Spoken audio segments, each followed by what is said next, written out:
লু হাওয়া বলতে আরও মারাত্মক কিছু বোঝায়, যেটি সাধারণত মরুভূমিতে ঘটে থাকে। বাংলাদেশের পররাষ্ট্রনীতি ওবায়দুল কাদের সাহেব পরিষ্কার করে ঘোষণা করে দিয়েছেন। আজকে একটা সরকার আছে যারা ইসলামের সরকার। আসসালামু আলাইকুম ভিউয়ার্স, দেশ ও দেশের বাহির থেকে যারা আমার ভিডিওটি প্লে করেছেন জানাচ্ছি আন্তরিক শুভেচ্ছা অভিনন্দন। আশা করি সবাই ভালো আছেন, সুস্থ আছেন, আলহামদুলিল্লাহ। তো ভিউয়ার্স, ডোনাল্ড লু বাংলাদেশ ছাড়ার পরপরই দেশের বিভিন্ন বিষয়গুলো ব্যাপকভাবে প্রকাশিত হয়েছে। বিশেষ করে অর্থনৈতিক সংকটাপন্ন মুহূর্ত, উপজেলা নির্বাচন নিয়ে যে ধরনের ধরা সোহাদ, ভোট কারচুপি, সব কিছু মিলেই কেন যেন সরকার কুপকাত একটি পরিস্থিতি।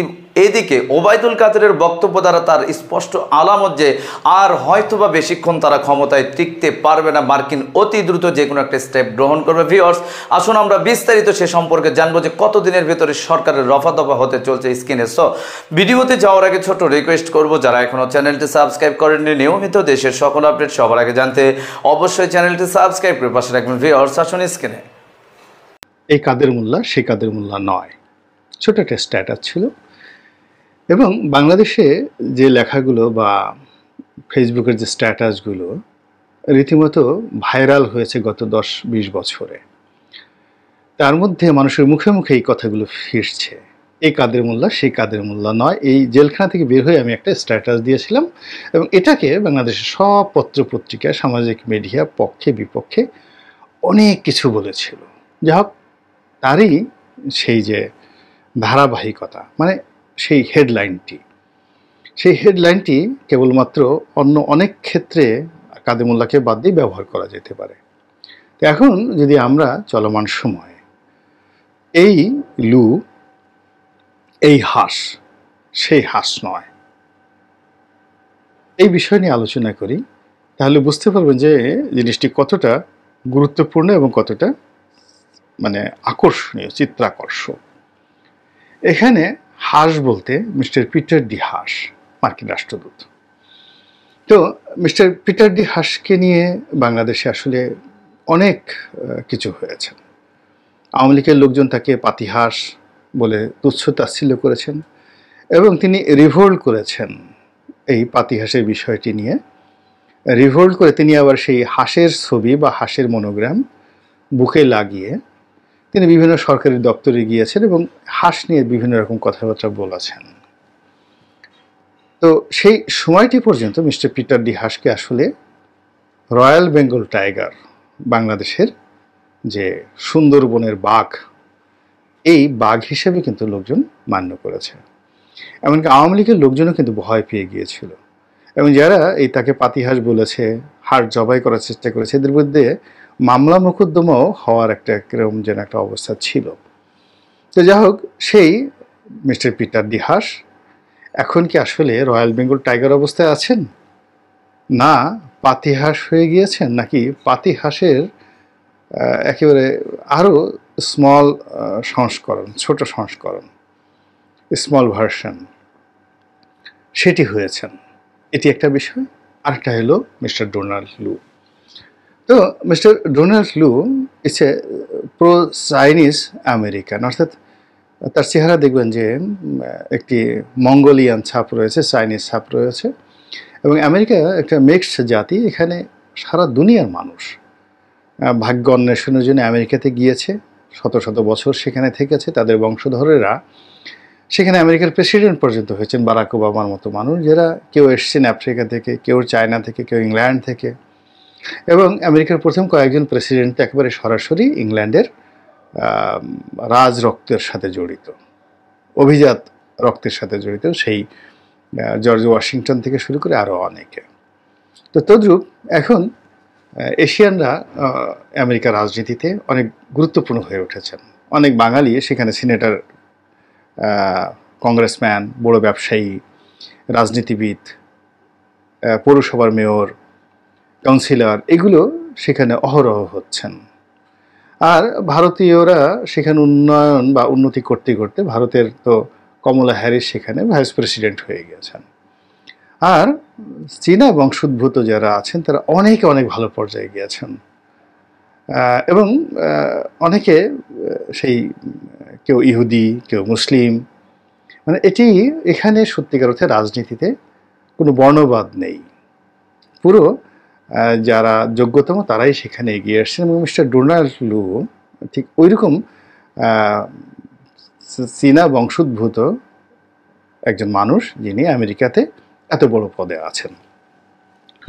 তো তার নামের প্রথম অংশ Donald, it's American English name, and লু মেবি এটা তাদের একটা পারিবারিক উপাধি যেটি চায়না থেকে গিয়েছেন। এবং আমাদের দেশে লু শব্দটি যে অর্থে ব্যবহৃত হয়, এখানে লু বলতে গরম, লু হাওয়া মানে গরম হাওয়া। তো আবার যেন তেন গরম হাওয়া না, যে গরম হাওয়া আমাদের দেশে যেমন গরম হাওয়ায় ঘূর্ণিঝড় তৈরি করে, তারপর যাকে বলা হয় কালবৈশাখী ঝড় তৈরি করে, টর্নেডো তৈরি করে, কিন্তু আমরা এগুলিকে লু হাওয়া বলি না।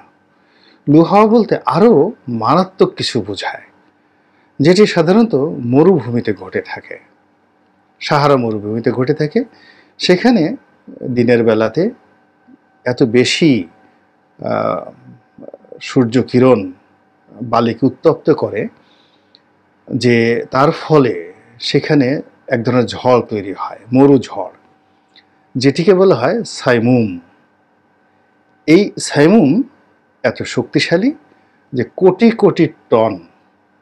কোটি টন বালু এক জায়গা থেকে উড়িয়ে নিয়ে যায়, নিয়ে অন্য এলাকাতে গিয়ে কখনো কখনো বালির পাহাড় তৈরি করে ফেলে।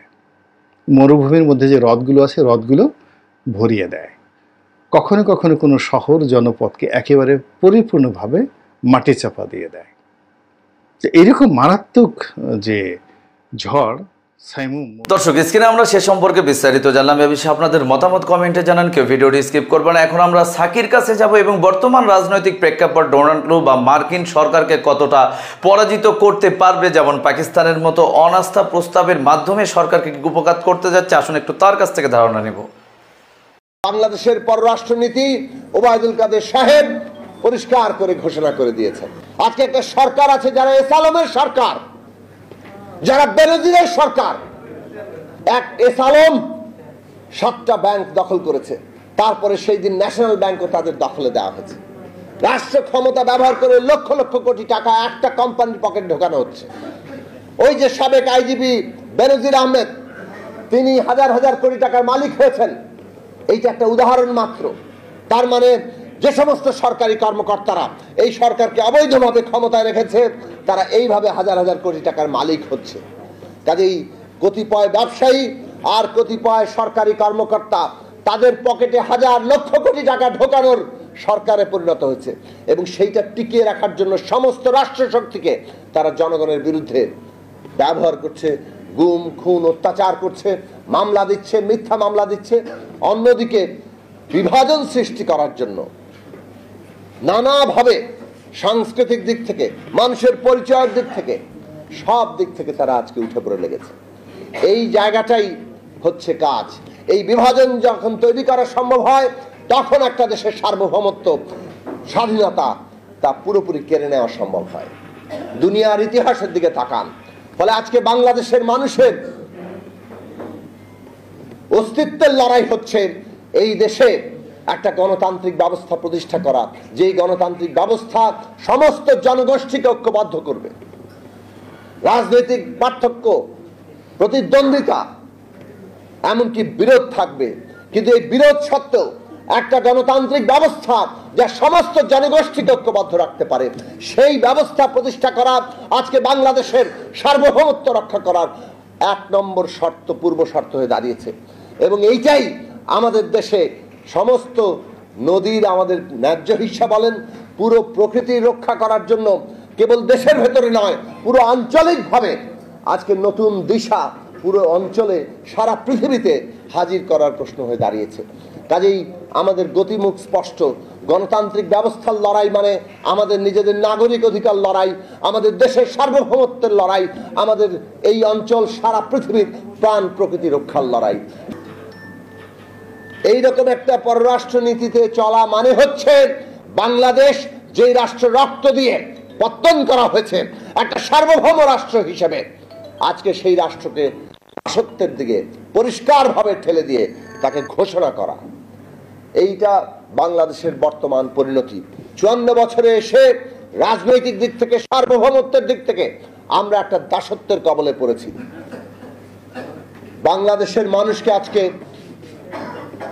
মৌলানা ভাসানী যেভাবে এই দেশের মানুষের আত্মমর্যাদা, এই দেশের মানুষের অধিকার, এই দেশের সকল প্রাণের অধিকার এবং হক নিয়ে, মর্যাদা নিয়ে কথা বলেছেন, সেই জায়গা থেকে আমাদের নতুন করে আবার আলোড়িত হতে হবে। বাংলাদেশকে রক্ষা করার জন্য, আমাদের সার্বভৌমত্ব রক্ষা করার জন্য আমাদের রাজনৈতিক ব্যবস্থাকে ওই জায়গায় নিয়ে যেতে হবে। মনে রাখবেন, এরা প্রথমে বাংলাদেশকে বিভাজিত করেছে, এমন একটা রাজনৈতিক ব্যবস্থা তৈরি করেছে যে রাজনৈতিক ব্যবস্থা এই দেশের জনগণকে বিভক্ত করে। রাষ্ট্র জনগণের ঐক্যের একটা প্রতিষ্ঠান না হয়ে রাষ্ট্র জনগণের বিরুদ্ধে দাঁড়িয়ে যায়। এরা রাষ্ট্রটাকে ব্যবহার করছে জনগণকে দমন করার জন্য। ফলে এই রাষ্ট্র আর এই জনগোষ্ঠীকে ঐক্যবদ্ধ রাখার সক্ষমতা রাখে না। এই রাষ্ট্র মুষ্টিমেয় রাষ্ট্রে পরিণত হয়েছে। দর্শক, স্ক্রিনে আমরা সে সম্পর্কে বিস্তারিত জানলাম। সো আজকের ভিডিও এই পর্যন্তই। ভালো লাগলে লাইক অ্যান্ড কমেন্ট করবেন এবং দেশের সকল আপডেট সবার আগে জানতে অবশ্যই চ্যানেলটি সাবস্ক্রাইব করে পাশে রাখবেন। দেখা হবে পরবর্তী ভিডিওতে ইনশাআল্লাহ। আসসালামু আলাইকুম ওয়া রাহমাতুল্লাহ।